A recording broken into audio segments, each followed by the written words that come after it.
For Pacifica Radio, I'm Christina Onnested. Ukrainian officials say the military has regained control of more than 38 square miles of territory in its counteroffensive against Russian forces in the Zaporizhia and Donetsk regions. Meanwhile, Russian airstrikes killed one person in the Kherson region. Another was wounded in overnight strikes. Russia's TASS news agency is reporting a child was killed by Ukrainian shelling in the Kherson region. NATO defense ministers are meeting to discuss continued support for Ukraine. Here's U.S. Defense Secretary Lloyd Austin. We're meeting at a critical and historic moment. As President Biden has said, this war is about extinguishing Ukraine's right to exist as a state. And Ukraine's fight is a marathon and not a sprint. So we will continue to provide Ukraine with the urgent capabilities that it needs to meet this moment, as well as what it needs to keep itself secure for the long term from Russian aggression. Lloyd Austin. In Sudan, the governor of West Darfur has been kidnapped and murdered as the war spreads in the country. The war has displaced more than 2 million people.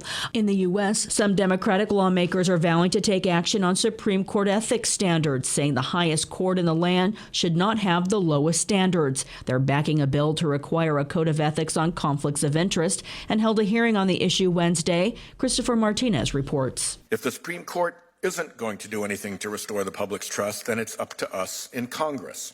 Subcommittee Chair Sheldon Whitehouse of Rhode Island says he's still waiting for the High Court to show that it takes ethics seriously. Because the worst case scenario is a court whose credibility is in free fall because it won't hold itself to standards that every other federal judge knows are proper. He's urging passage of a bill called the Supreme Court Ethics and Recusal Act to require the High Court to set ethical standards for justices to step down from a case, called recusal, when they have a conflict of interest. No Republican senators attended the ethics hearing, but the Democrats say if the Supreme Court fails to act, then Congress will, because the issue is so important. I'm Christopher Martinez. A committee of lawmakers has harshly rebuked former British Prime Minister Boris Johnson in a report issued today. The House of Commons Privileges Committee said Johnson lied to Parliament about lockdown-flouting parties and was complicit in a campaign to intimidate those investigating his conduct during the COVID-19 pandemic,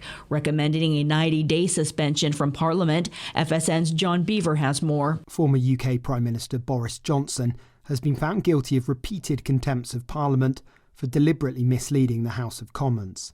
The damning report by the Privileges Committee of the UK Parliament is in relation to the Partygate scandal, where social gatherings were held in Downing Street in breach of the government's own strict pandemic guidelines.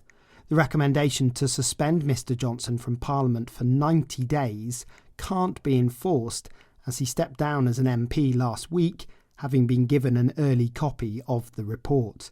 He's called it a political assassination, a witch hunt, and criticised the report's authors, his own Conservative Party, and current Prime Minister Rishi Sunak. I'm John Beaver. More than 150,000 people have been evacuated from coastal areas of India and Pakistan as Cyclone Biparjoy makes landfall. FSN's Rebecca Bunden reports. People have been moved to safety and rescue teams are on standby as Cyclone Biparjoy approaches the Indian state of Gujarat. It is set to bring strong winds, torrential rains and waves up to 3 metres high. These conditions could flatten small homes, damage infrastructure and lead to flooding. In India, the armed forces and National and Disaster Response Force teams are ready to respond with rescue and relief operations. In 1998, a cyclone which hit Gujarat claimed thousands of lives. In Pakistan, which saw devastating floods last year, dozens of relief camps have been set up. Rebecca Bunden, Mumbai. Texas Governor Greg Abbott sent a busload of migrants to Los Angeles Wednesday, a move LA Mayor Karen Bass blasted as despicable and an abhorrent political stunt in a statement. It was also echoed by City Council member Eunice Hernandez at a press conference late yesterday. The governor of Texas is using human beings as a political stunt. This is obviously, he's obviously a person who's been elected that is not strong enough to meet the moment in his state. But that's okay, because all these people here in Los Angeles and in California are more than capable of welcoming these folks here, because Los Angeles is a place and a city for everyone. And we'll keep pushing for our sanctuary policies to make sure that immigrants and migrants know that they are safe here, that they are welcome here.